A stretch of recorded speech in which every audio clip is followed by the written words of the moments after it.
যুদ্ধবিরতির পর গাজা ছাড়ল হামাস, কিন্তু তাদের ছায়া এখনো পুরো উপত্যকা জুড়ে। মধ্যপ্রাচ্যে এক নাটকীয় মোড়।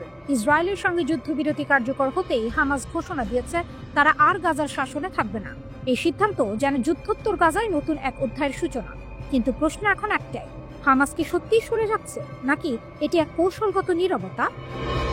এএফপি জানিয়েছে হামাসের এক শীর্ষ নেতা নিশ্চিত করেছেন গাজার যুদ্ধোত্তর প্রশাসনে তারা অংশ নেবে না। তার ভাষায় এটি আমাদের জন্য একটি সমাপ্ত অধ্যায়। তবে সেই একই কণ্ঠে উচ্চারিত হয়েছে দৃঢ় বাক্য, হামাস এখনো ফিলিস্তিনের অবিচ্ছেদ্য অংশ। অর্থাৎ ক্ষমতার চেয়ার ছাড়লেও প্রভাবের রাজনীতি ছাড়ছে না তারা। যুদ্ধবিরতি কার্যকর হওয়ার কয়েক ঘন্টা পরই হামাস প্রকাশ করেছে একগুচ্ছ ছবি। অস্ত্রধারী সদস্যরা রাস্তায় টহল দিচ্ছে। বিবিসি জানিয়েছে ইসরায়েলি সেনা যেসব এলাকা থেকে সরে গেছে সেখানে প্রায় 7,000 নিরাপত্তা সদস্য মোতায়েন করেছে হামাস। তাদের দায়িত্ব গাজার আইন শৃঙ্খলা রক্ষা করা এবং ইসরায়েলি সহযোগীদের খুঁজে বের করা। যুদ্ধবিরতির পর হামাসের প্রথম প্রকাশ্য শক্তি প্রদর্শন যেন এক নীরব বার্তা, আমরা সরকার চালাবো না, কিন্তু নিয়ন্ত্রণ আমাদের হাতে। এখন প্রশ্ন, হামাস কেন হঠাৎ গাজার প্রশাসন ছেড়ে দিল? যুদ্ধের ক্লান্তিতে ভাঙা গাজাকে পুনর্গঠন করা এখন এক ভয়াবহ চ্যালেঞ্জ। অনেক বিশ্লেষক মনে করছেন হামাস হয়তো আপাতত পিছু হটে নিজের শক্তি পুনর্গঠনের কৌশল নিচ্ছে। তারা প্রশাসনিক দায় নয়, বরং প্রতিরোধের আগুন জিইয়ে রাখার দায়িত্ব নিতে চায়। কারণ হামাস জানে ক্ষমতা ক্ষণস্থায়ী, কিন্তু প্রতিরোধী চিরন্তন। গাজার রাস্তায় আজ তাই এক অদ্ভুত নীরবতা। উপত্যকার আকাশে থেমে গেছে বোমার শব্দ, কিন্তু বাতাসে এখনো ভাসছে সেই চিরচেরা হুঁশিয়ারি, হামাস হারায়নি, শুধু অপেক্ষা করছে।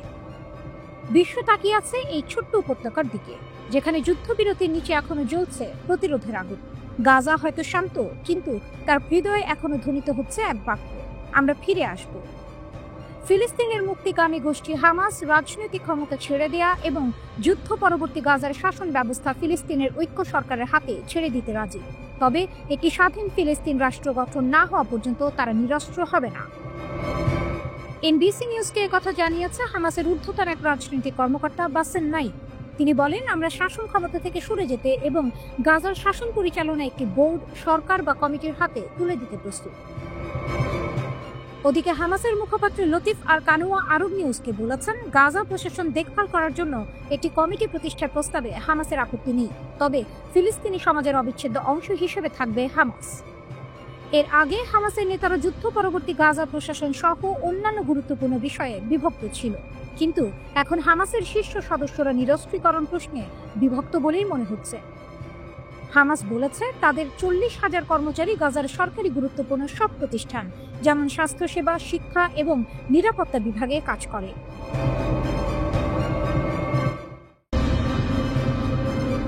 রাতের আকাশে রক্তিম আলো, গর্জে উঠল যুদ্ধযন্ত্র। পিয়ংইয়ংয়ে সেই মুহূর্তে যেন কাঁপল পৃথিবী। উত্তর কোরিয়া প্রদর্শন করল তাদের ইতিহাসের সবচেয়ে শক্তিশালী পারমাণবিক ক্ষেপণাস্ত্র।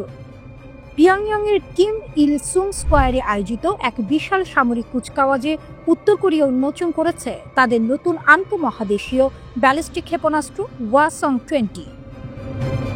রাষ্ট্রীয় সংবাদ মাধ্যম KCNA জানায়, এই ক্ষেপণাস্ত্রই এখন দেশটির সবচেয়ে শক্তিশালী পারমাণবিক কৌশলগত অস্ত্র ব্যবস্থা। বিশ্বের জন্য সতর্কবার্তা। ওয়ার্কার্স পার্টির 80তম প্রতিষ্ঠা বার্ষিকী উপলক্ষে আয়োজিত এই প্রদর্শনী কেবল উৎসব নয়, এ যেন বিশ্বকে উদ্দেশ্য করে এক স্পষ্ট বার্তা। অনুষ্ঠানে উপস্থিত ছিলেন চীনের প্রধানমন্ত্রী লি কিয়াং, রাশিয়ার সাবেক প্রেসিডেন্ট দিমিত্রি মেদভেদেভ এবং ভিয়েতনামের কমিউনিস্ট পার্টির প্রধান তো লাম। কিম জং উনের পাশে বসে এই 3 পরাশক্তির প্রতিনিধিদের দেখা যাওয়া বিশেষ অর্থ বহন করছে। যুদ্ধপ্রবণ উত্তরের পাশে এখন দৃশ্যমানভাবে দাঁড়িয়ে রয়েছে মিত্র শক্তিগুলো। ওয়াসং-20 এক নতুন অধ্যায়। বিশেষজ্ঞদের মতে ওয়াসং-20 উত্তর কোরিয়ার দীর্ঘপাল্লার পারমাণবিক সক্ষমতার প্রতীক। যুক্তরাষ্ট্র ভিত্তিক গবেষক অঙ্কিত পান্ডা বলেন, এই সিস্টেমটি সম্ভবত একাধিক ওয়ারহেড বহনের জন্য নকশা করা হয়েছে, যা মার্কিন ক্ষেপণাস্ত্র প্রতিরক্ষা ব্যবস্থার জন্য মারাত্মক চ্যালেঞ্জ। এটি কেবল শক্তির প্রদর্শন নয়, বরং এক ধরনের প্রতিরোধের ঘোষণা, ওয়াশিংটনের দিকে ছোড়া এক নীরব হুমকি। কারণ ওয়াসং সিরিজের ক্ষেপণাস্ত্রগুলোকে এমনভাবে তৈরি করা হয়েছে যা তাত্ত্বিকভাবে যুক্তরাষ্ট্রের মূল ভূখণ্ডেও আঘাত হানতে সক্ষম। রাশিয়ার সঙ্গে ঘনিষ্ঠতা। কিম জং উন সাম্প্রতিক মাসগুলোতে প্রকাশ্যে রাশিয়াকে সমর্থন জানিয়ে আসছেন। ইউক্রেন যুদ্ধে মস্কোর পক্ষে কণ্ঠ তুলেছেন তিনি। এমনকি উত্তর কোরিয়া থেকে হাজার হাজার সৈন্য রুশ বাহিনীতে যোগ দেওয়ার খবরও সামনে এসেছে। এর বিনিময়ে কিম পেয়েছেন রাশিয়ার রাজনৈতিক ও সামরিক সমর্থন, এক সম্পর্ক যা পশ্চিমা বিশ্বের কাছে ক্রমেই উদ্বেগের কারণ হয়ে উঠছে। উৎসব নাকি বার্তা? প্রদর্শনীতে দেখা গেছে হাজার হাজার মানুষ রঙিন পোশাকে জাতীয় পতাকা উড়িয়ে রাজধানীর রাস্তায় উল্লাস করছে। তবে এই উল্লাসের ভেতরেই লুকিয়েছিল হুঁশিয়ারির সুর। কিমের বক্তব্যে ছিল সেই বার্তা, আমাদের সেনাবাহিনী এমন অজেয় শক্তিতে পরিণত হবে যা সমস্ত হুমকি ধ্বংস করবে। KCN এর তথ্যে কুচকাওয়াজে ওয়াসং 20 ছাড়াও প্রদর্শিত হয়েছে হাইপারসনিক ব্যালিস্টিক ক্ষেপণাস্ত্র, ক্রুজ ক্ষেপণাস্ত্র, নতুন প্রজন্মের রকেট লঞ্চার এবং আত্মঘাতী ড্রোনের লঞ্চার। এসব অস্ত্র একত্রে তুলে ধরেছে উত্তর কোরিয়ার সামরিক বহুমাত্রিক শক্তি, আকাশে, স্থলে এবং গভীর সমুদ্রে আঘাত হানার সামর্থ্য। একসময় আন্তর্জাতিক নিষেধাজ্ঞায় নিঃসঙ্গ এই দেশটি আজ যেন নতুন এক পর্বে পা দিয়েছে। চীন ও রাশিয়ার প্রতিনিধিদের পাশে বসে কিম জং উন যেন জানিয়ে দিলেন উত্তর কোরিয়া একা নয়। এই প্রদর্শনী তাই শুধু শক্তি নয়, প্রতীকও। একদিকে এটি কিমের ক্ষমতার প্রদর্শন, অন্যদিকে আন্তর্জাতিক রাজনীতিতে এক নতুন অক্ষের ইঙ্গিত। আকাশে একটি নীরব হুমকি, ইরানের ক্ষেপণাস্ত্র জ্বলে উঠছে আর ইসরায়েলে সতর্ক বার্তা বাজছে। উত্তর পূর্ব দিক থেকে দাগিয়ে যেতে পারে যা এখনো কল্পনায় ছিল। ইসরায়েলের প্রধানমন্ত্রী বেনিয়ামিন নেতানিয়াহু এক গুরুতর সতর্কতা জারি করেছেন। তার দাবি অনুযায়ী ইরান ইতিমধ্যে এক ধাপ এগিয়েছে এবং এখন আন্তঃমহাদেশীয় ব্যালিস্টিক ক্ষেপণাস্ত্র ICBM তৈরি করার পথে। তিনি বলছেন, ইরানের ৮,০০০ কিলোমিটার পর্যন্ত সিস্টেম নির্মাণের প্রক্রিয়া চলছে, যে ধরনের অস্ত্র নিউ ইয়র্ক ও ওয়াশিংটন পর্যন্ত পৌঁছাতে সক্ষম। কিন্তু বাস্তবতা কি সেই রূপ ধারণ করেছে? ইরানের হাতে এখন আছে মধ্যবর্তী পাল্লার ব্যালিস্টিক ক্ষেপণাস্ত্র, যেমন খুররামশার ও এমান, যেগুলি পশ্চিম এশিয়ার অনেক অঞ্চল এবং এমনকি ইসরায়েলের সীমান্ত পর্যন্ত আঘাত করতে পারে। তা হলেও IRBM থেকে ICBM পর্যন্ত যাত্রা সহজ নয়। তার জন্য প্রয়োজন উন্নত প্রপালশন, নির্দেশিকা সিস্টেম ও পুনঃপ্রবেশ প্রযুক্তি। ইরান তাদের মহাকাশ প্রয়াসে অগ্রগতি দেখিয়েছে। তাদের সিমর ও জুলজানা রকেট স্যাটেলাইট কক্ষপথে পাঠিয়েছে, যা বহু পর্যায়ের রকেট প্রযুক্তির সক্ষমতা নির্দেশ করে। কিন্তু সেসব অবকাঠামোকে লক্ষ্য নির্ভুল অস্ত্র হিসেবে রূপান্তরিত করতে হলে আরও জটিল প্রযুক্তিগত প্রক্রিয়া দরকার। তেহরান বলছে, আমাদের প্রযুক্তি আমাদের স্বাধীনতার প্রতীক, কিন্তু ইসরায়েলের চোখে এগুলোই ভবিষ্যতের অস্ত্র পরীক্ষাগার। ইরান বারবার বলেছে, তাদের পারমাণবিক ও ক্ষেপণাস্ত্র প্রোগ্রাম প্রতিরক্ষামূলক, প্রতিবেশীদের হুমকি সামলাতে। তবে নেতানিয়াহুর সতর্কবার্তা এমন এক সময় আসে যখন কূটনীতি স্তব্ধ এবং উত্তেজনা বৃদ্ধি পাচ্ছে। এই সতর্কতা হয়তো কৌশলগত মিথ্যাচার। ইসরায়েলের স্বার্থে কাজ করে ওয়াশিংটনকে যুক্ত রাখা, নিষেধাজ্ঞাগুলো জোরদার রাখা এবং সামরিক বিকল্পগুলো খোলা রাখা।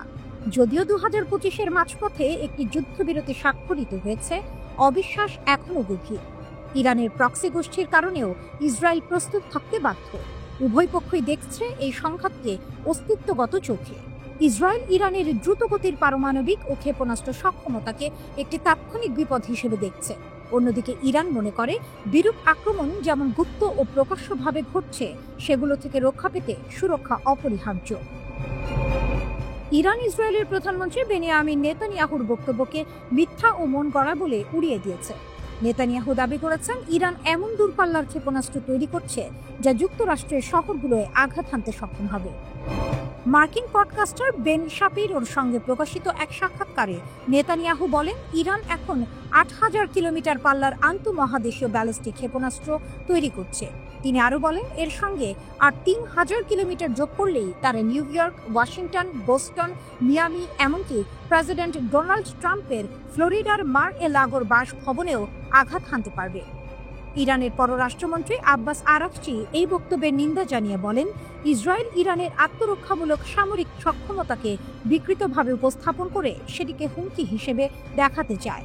এক্সে আরাকচি লিখেছেন, ইসরায়েল এখন আমাদের প্রতিরক্ষামূলক ক্ষমতাকে মন গড়া হুমকি হিসেবে উপস্থাপন করার চেষ্টা করছে।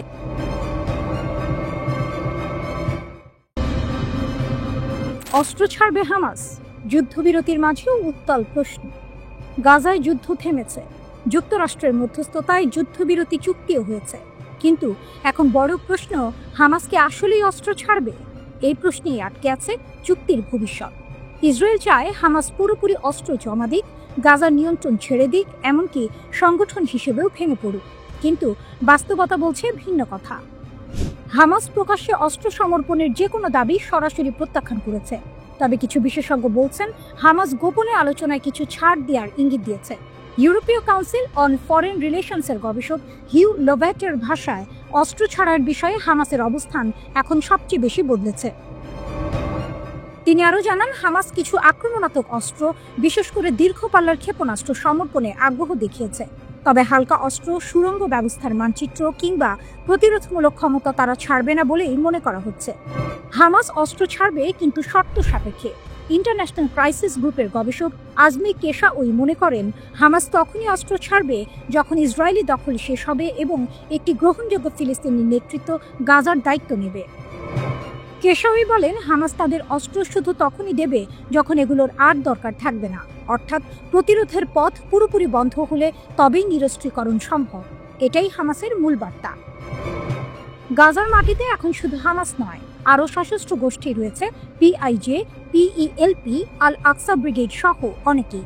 পাশাপাশি ইসরায়েলের সহায়তায় গড়ে ওঠা গ্যাংয়ের দাপট বাড়ছে, যারা লুট করছে, মানুষকে হয়রানি করছে। তাই অনেক গাজাবাসীর বিশ্বাস, হামাসের অস্ত্র থাকা দরকার যেন গ্যাংদের ঠেকানো যায় এবং গাজার অভ্যন্তরীণ নিরাপত্তা নিশ্চিত থাকে। অন্তর্বর্তীকালীন ফোর্সের সহযোগিতা। বিশ্লেষক হিউ ল্যাভট বলেন, হামাস একটি আন্তর্জাতিক টাস্ক ফোর্সকে সহযোগিতা করতে পারে যদি ওই ফোর্স সন্ত্রাস বিরোধী কোনো ভূমিকা না রাখে। অর্থাৎ ফোর্সটি নিরস্ত্রীকরণ পর্যবেক্ষণ করবে, কিন্তু হামাসকে দমন করবে না, এমন নিশ্চয়তা চাইছে হামাস। হামাস শুধু দল নয়, একটি ধারণা। যুদ্ধ 2 বছর পেরিয়েছে, হামাসের বহু নেতা নিহত বা গ্রেপ্তার, কিন্তু তবু দলটি ভেঙে পড়েনি। কারণ হামাস শুধু একটি সংগঠন নয়, এটি একটি প্রতিরোধের প্রতীক। অনেক তরুণ আজও তাদের শহীদের প্রতিশোধ নেয়ার শপথে দলমত নির্বিশেষে ছুটছে হামাসের দিকে। শেষ কথা, অস্ত্র নামলে কি শান্তি আসবে? এই প্রশ্নে আজও দ্বিধায় বিশ্ব। ইসরায়েল চাইছে শান্তির আগে হোক নিরস্ত্রীকরণ, আর হামাস বলছে শান্তি এলেই অস্ত্র নামবে। যুদ্ধ থেমেছে ঠিকই, কিন্তু শান্তির পথ এখনো কাঁটাময়। হামাসের হাতে অস্ত্র যতদিন, ততদিন ইসরায়েল শান্তির দাবি মানতে নারাজ। আবার অস্ত্র ছাড়া হামাস মানেই গাজার নিরাপত্তার ফাঁকা মাঠ। এটাই গাজা সংকটের সবচেয়ে বড় টুইস্ট। অস্ত্র নামবে আগে না দখল উঠবে? প্রশ্নটাই এখন গাজার ভবিষ্যৎ।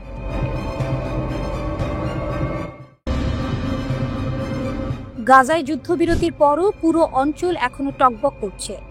রক্তাক্ত 2 বছরের যুদ্ধের ধ্বংসস্তূপের ওপর দাঁড়িয়ে নতুন সমীকরণ তৈরি হচ্ছে, আর এর কেন্দ্রবিন্দুতেই এখন তুরস্ক।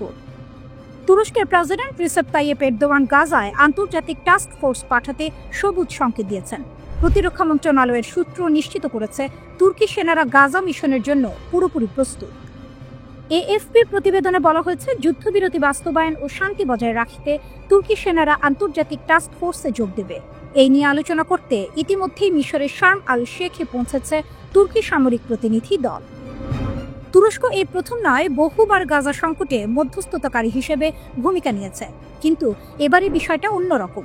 যুদ্ধবিরতির পর গাজায় আন্তর্জাতিক টাস্ক ফোর্স গঠন মানে সেখানে এক নতুন ভূ রাজনৈতিক প্রতিযোগিতা শুরু। ইসরায়েল ফিলিস্তিন যুদ্ধবিরতির আলোচনায় ঘনিষ্ঠ ভূমিকা রাখা তুরস্ক এবার শুধু কূটনৈতিকভাবে নয়, সামরিকভাবেও মাঠে নামছে।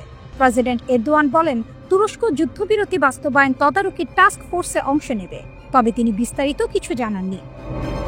একই দিনে পররাষ্ট্রমন্ত্রী হাকান ফিদান জানান, যুক্তরাষ্ট্র, মিশর, তুরস্ক ও কাতার এই 4 দেশ মিলে চুক্তি বাস্তবায়ন পর্যবেক্ষণ করবে।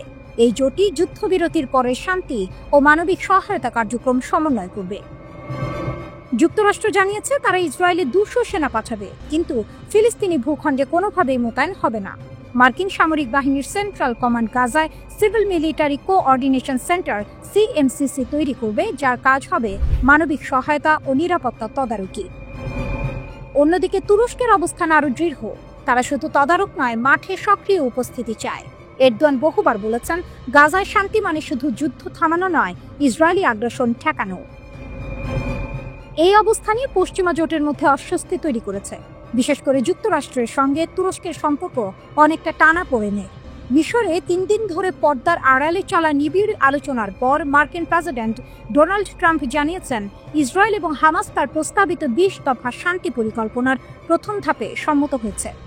চুক্তির প্রথম ধাপ সফলভাবে বাস্তবায়িত হলে পরবর্তী ধাপগুলো নিয়ে আলোচনা শুরু হবে। তবে সেই পথ খুব একটা সহজ হবে না, কারণ সেখানে অনেক বিতর্কিত বিষয় রয়েছে।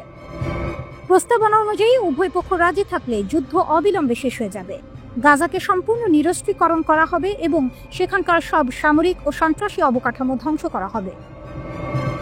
গাজার শাসনভার সাময়িকভাবে ফিলিস্তিনি টেকনোক্র্যাটদের একটি অন্তর্বর্তীকালীন কমিটির হাতে দেওয়া হবে।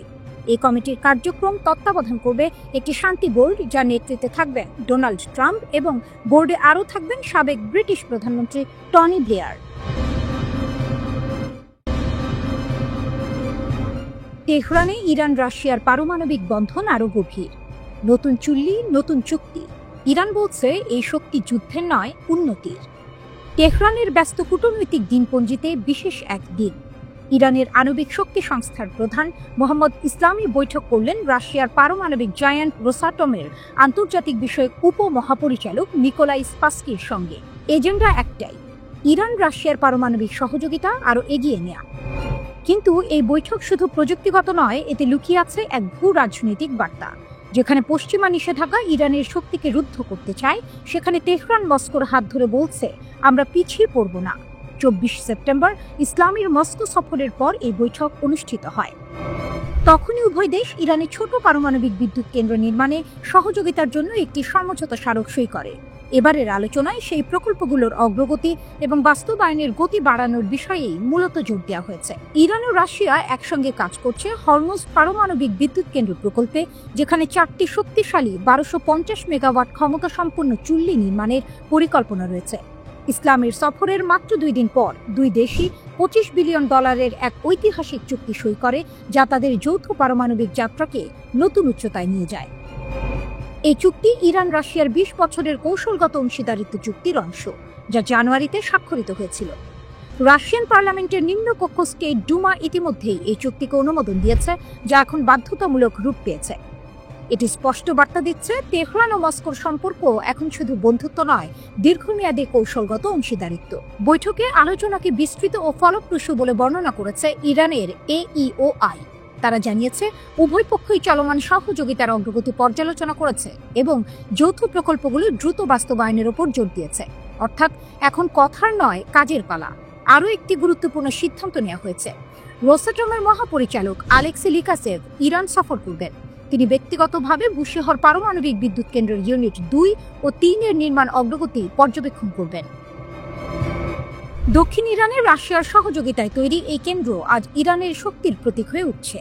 বিশ্লেষকরা বলছেন এই নতুন অধ্যায় ইরানের জন্য 3টি দিক থেকে তাৎপর্যপূর্ণ। প্রথমত, এটি পশ্চিমা অবরোধের মাঝেও ইরানের প্রযুক্তিগত স্থিতি প্রমাণ করছে। দ্বিতীয়ত, এটি রাশিয়ার সঙ্গে ইরানের রাজনৈতিক ও কৌশলগত বন্ধনকে আরও দৃঢ় করছে।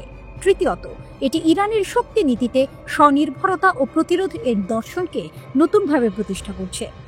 ইরান বারবার বলছে তাদের পারমাণবিক কর্মসূচি সম্পূর্ণ শান্তিপূর্ণ উদ্দেশ্যে, কিন্তু এই শান্তি যেন এক দৃঢ় শক্তির মধ্যেই নিহিত, যেখানে প্রতিটি চুল্লি শুধু বিদ্যুতের উৎস নয়, বরং ইরানের আত্মনির্ভরতার আগুন। পশ্চিম যখন চাপ বাড়ায়, ইরান তখন প্রযুক্তির আলোয় পথ খোঁজে। তেহরান এখন বার্তা দিচ্ছে পারমাণবিক শক্তি আমাদের অধিকার, আর সহযোগিতা আমাদের উত্তর। উপসাগরে যুদ্ধের গল্প। ইরান বলছে আমাদের জাহাজে ছোঁয়ার চেষ্টা করলেই প্রতিশোধ হবে। উপসাগরের বাতাস যেন হঠাৎ ভারী হয়ে উঠেছে। যুক্তরাষ্ট্রের নজর এবার ইরানের তেলবাহী জাহাজগুলোর দিকে, আর তাতেই তেহরান জারি করেছে কঠোর হুঁশিয়ারি।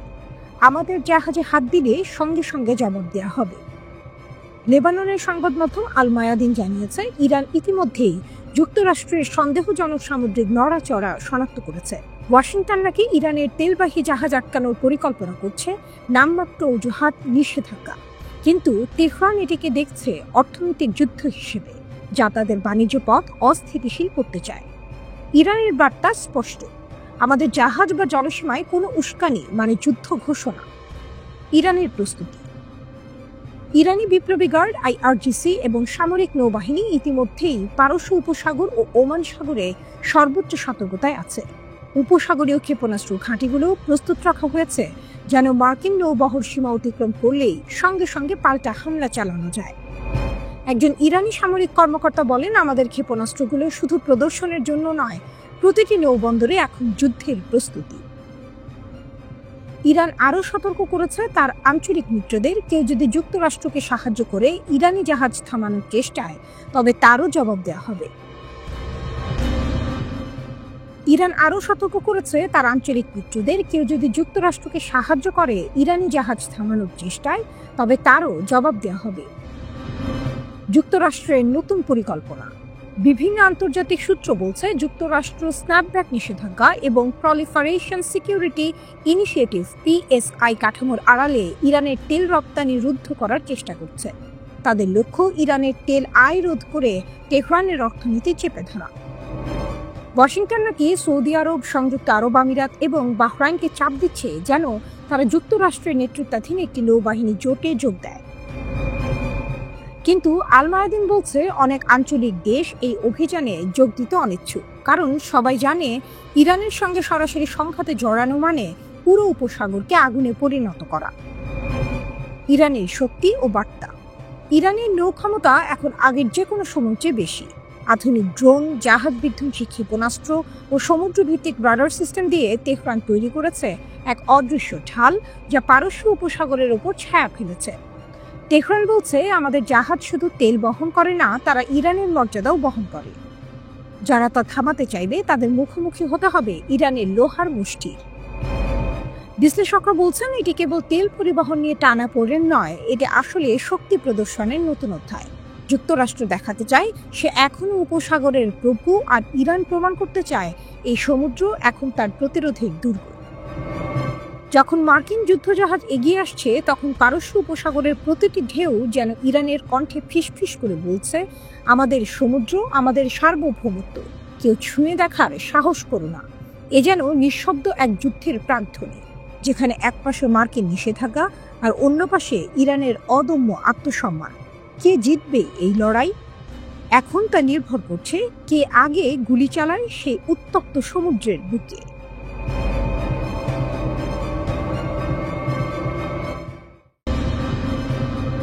ইরানের ক্ষেপণাস্ত্রের নতুন বার্তা। আমেরিকার দরজায় পৌঁছে যাচ্ছে তেহরানের শক্তি। মধ্যপ্রাচ্যের উত্তপ্ত বাতাসে নতুন শিরোনাম।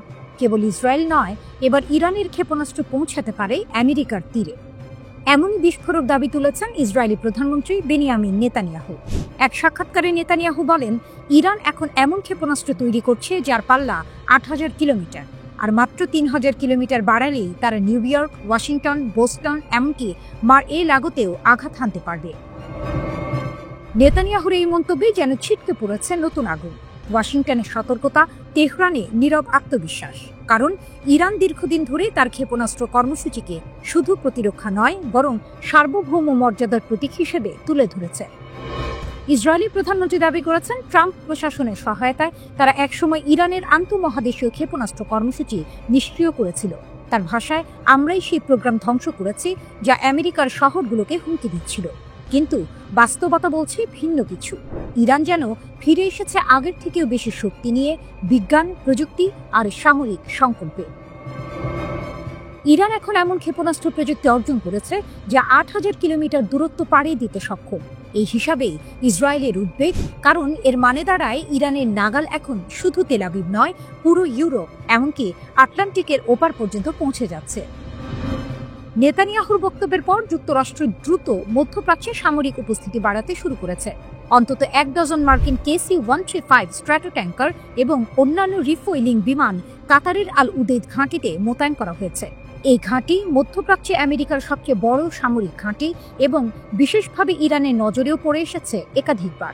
জুন মাসে মার্কিন হামলার প্রতিশোধে এখানেই ইরানি ক্ষেপণাস্ত্র পতিত হয়েছিল।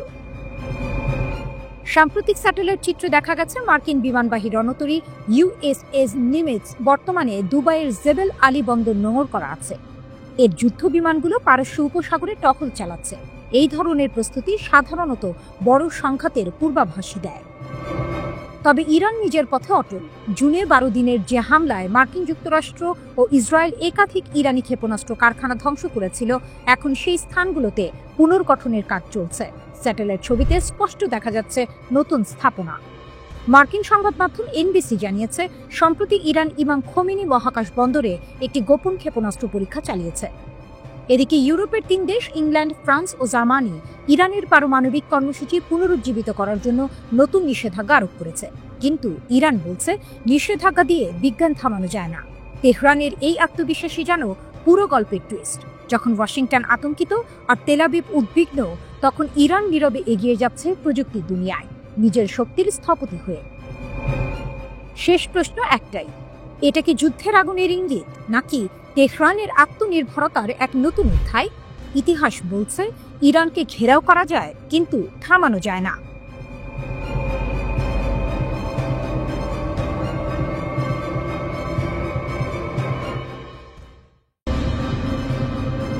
ট্রাম্পের প্রতি ইরানের তীব্র হুঁশিয়ারি, সমুদ্রে শত্রুর যে কোনো নড়াচড়ায় আসবে জবাব।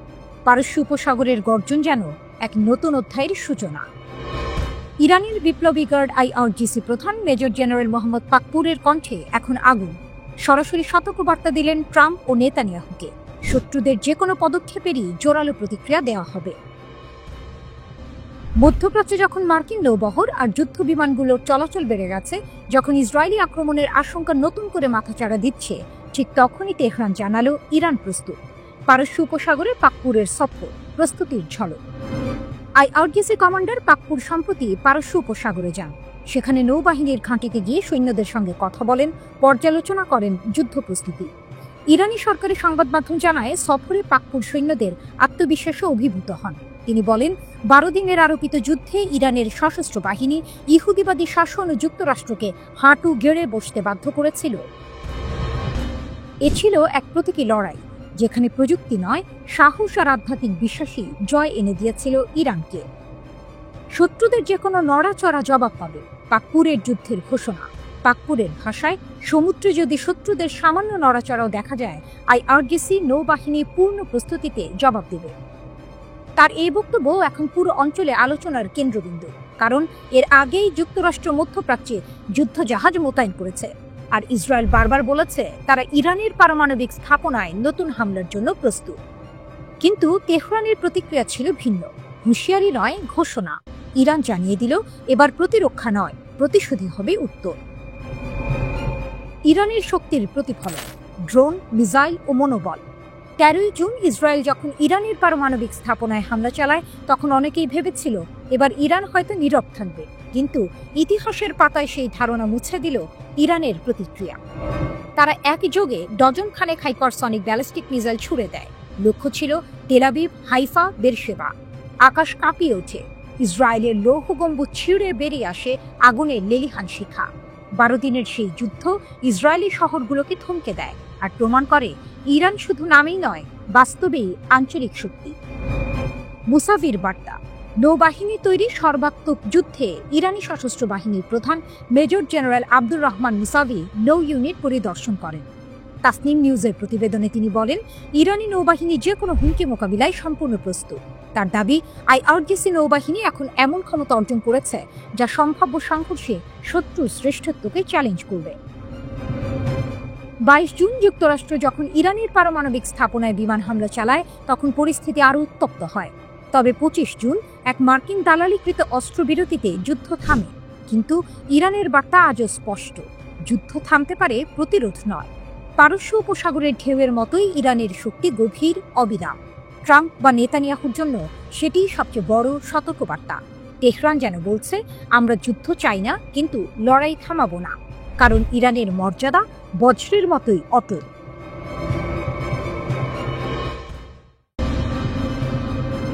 ইরানের হাতে আসছে রাশিয়ার Su-35।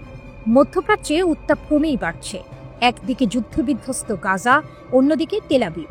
আর এই উত্তপ্ত প্রেক্ষাপটে রাশিয়া এমন একটি সিদ্ধান্ত নিল যা পুরো অঞ্চলের কৌশলিক ভারসাম্য পাল্টে দিতে পারে।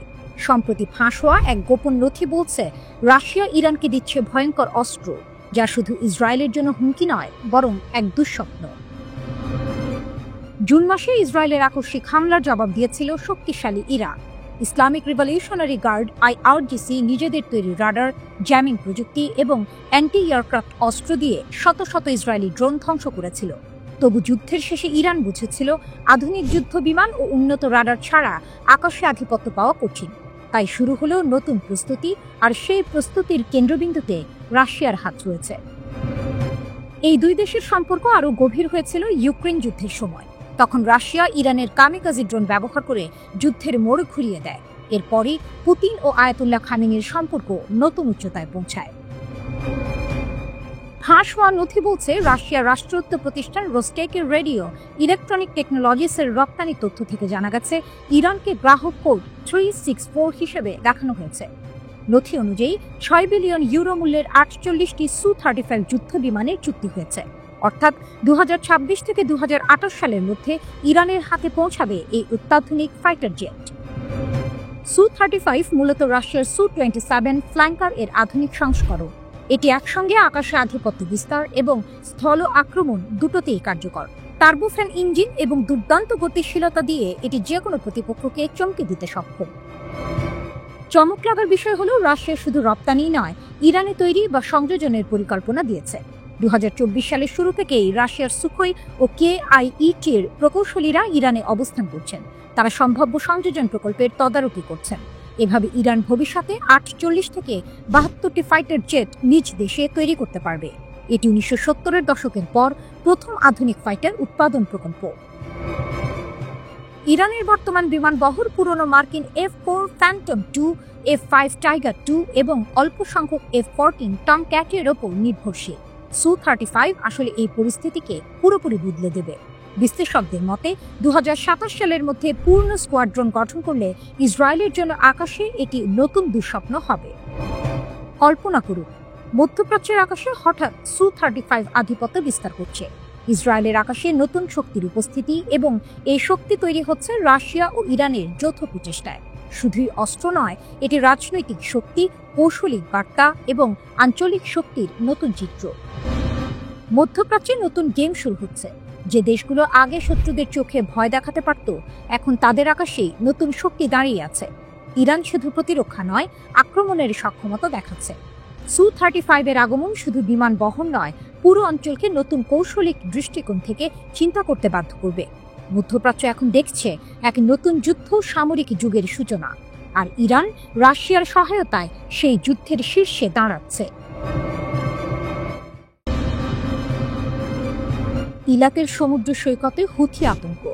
হুথি ড্রোন থামাতে ব্যর্থ হওয়ার পর ইসরায়েলের মরিয়া পদক্ষেপ। ইসরায়েলের বন্দর শহর ইলাক এখন যুদ্ধক্ষেত্রের মতো। সৈকতে, পার্কে এবং ক্রীড়া মাঠে হঠাৎ করে পাবলিক বোমা আশ্রয়স্থল তৈরি করা হয়েছে। IDF জানিয়েছে, উন্মুক্ত এলাকায় নিরাপদ আশ্রয় প্রদানের জন্য এই ব্যবস্থা জরুরি। কারণ হুথিদের ড্রোন আক্রমণ থামানো এখন আর কেবল সম্ভাব্য নয়, এটি প্রমাণ করছে হুথিদের কাছে আকাশেও বড় শক্তি রয়েছে। সম্প্রতি হুথিরা 91তম ক্ষেপণাস্ত্র হামলা চালিয়েছে, যদিও এর মধ্যে অনেকগুলোকেই IDF বাধাগ্রস্ত করেছে। সতর্কতার কারণে লক্ষ লক্ষ মানুষকে আশ্রয়স্থলে পাঠানো হয়েছে। শহরের কেন্দ্র, মৃত সাগর এবং দক্ষিণ পশ্চিম তীর বরাবর সাইরেন বাজানো হয়েছে। সতর্কীকরণের মাত্র কয়েক সেকেন্ডের মধ্যে মানুষ দ্রুত আশ্রয়স্থলে পৌঁছেছে। ড্রোন ধ্বংসের চেষ্টা হয়েছে, কমপক্ষে 2টি ইন্টারসেপ্টর মিসাইল উৎক্ষেপণ করা হয়েছে। তবে IDF জানিয়েছে, 2টি আয়রন ডোম ক্ষেপণাস্ত্র দিয়ে হুথি ড্রোনকে থামাতে ব্যর্থ হয়েছে। ব্যর্থতার কারণ চিহ্নিত করা হয়েছে এবং সংশোধনমূলক ব্যবস্থা নেওয়া হয়েছে। এটি ইঙ্গিত দেয় যে হুথিরা শুধুমাত্র ক্ষেপণাস্ত্র নয়, উন্নত ড্রোন প্রযুক্তিতেও সক্ষম। ইলাতের সানবে, লাইট হাউস সৈকত, ফ্যাটকিন পার্ক এবং অন্যান্য এলাকায় আশ্রয় কেন্দ্র স্থাপন করা হয়েছে। নির্দেশিকা অনুযায়ী বাসিন্দাদের 30 সেকেন্ডের মধ্যে আশ্রয়স্থলে পৌঁছানো বাধ্যতামূলক। এই দ্রুত প্রতিক্রিয়া ব্যবস্থা স্থানীয়দের জীবন বাঁচাচ্ছে। অগাস্টে হুথি ড্রোন আক্রমণে ইলাতে 20 জন আহত হয়েছিল। তখনও IDF এর প্রচেষ্টা ব্যর্থ হয়েছিল। তবে হুথিরা থেমে নেই। তারা অব্যাহতভাবে নিত্য নতুন ড্রোন এবং ক্ষেপণাস্ত্র দিয়ে ইসরায়েলকে টার্গেট করে। হুথিদের সামরিক ক্ষমতা এবার কেবল কেন্দ্রীয় সীমার মধ্যে সীমাবদ্ধ নয়। তাদের ড্রোন এবং ক্ষেপণাস্ত্র প্রযুক্তি মধ্যপ্রাচ্যে নতুন শক্তির প্রতীক হয়ে উঠছে। হুথিরা ইয়েমেন থেকে ছোড়া ড্রোন এবং ক্ষেপণাস্ত্র ব্যবহার করে ইসরায়েলের নিরাপত্তা ব্যর্থ করতে সক্ষম হচ্ছে, যা প্রমাণ করছে তাদের আকাশে আধিপত্য কেবল বৃদ্ধি পাচ্ছে। ইলাকের কর্তৃপক্ষ ইতিমধ্যেই বুঝে গেছে হুথিরা এখন ছোট শহরকে লক্ষ্য করে মারাত্মক ক্ষতি করতে পারে। তাই সৈকত, পার্ক এবং খোলা মাঠে আশ্রয়কেন্দ্র তৈরি করা হলো। নিরাপত্তা ব্যবস্থা এখন 24 ঘন্টায় সচল। হুথিদের এই নতুন ক্ষমতা মধ্যপ্রাচ্যে নতুন ধরনের আতঙ্ক সৃষ্টি করছে, যেখানে প্রতিটি মুহূর্তেই আকাশ থেকে আঘাতের সম্ভাবনা থাকে। এই পরিস্থিতিতে ইলাতের বাসিন্দারা এখন জীবনকে আশ্রয় কেন্দ্রের সঙ্গে মেলাতে শিখেছে। হুথিরা প্রমাণ করেছে তারা শুধু আক্রমণ চালাতে পারে না, তারা মধ্যপ্রাচ্যে নতুন শক্তির প্রতীক। ইলাতের সৈকত, পার্ক ও খোলা মাঠে তৈরি আশ্রয় কেন্দ্রের দৃশ্য দেখলে বোঝা যায় হুথিরা শুধু শত্রু নয়, বরং আকাশের একজন আধিপত্যশালী শক্তি। মধ্যপ্রাচ্যে হুথিদের এই উত্থান ইসরায়েলের জন্য নতুন চ্যালেঞ্জ। প্রতিটি সাইরেন, প্রতিটি ড্রোন আক্রমণ, প্রতিটি ক্ষেপণাস্ত্র সবই প্রমাণ করে হুথিরা এখন কেবল ইয়েমেনের সীমার মধ্যে সীমাবদ্ধ নয়, তারা পুরো আঞ্চলিক ভারসাম্যকে বদলে দিতে পারে।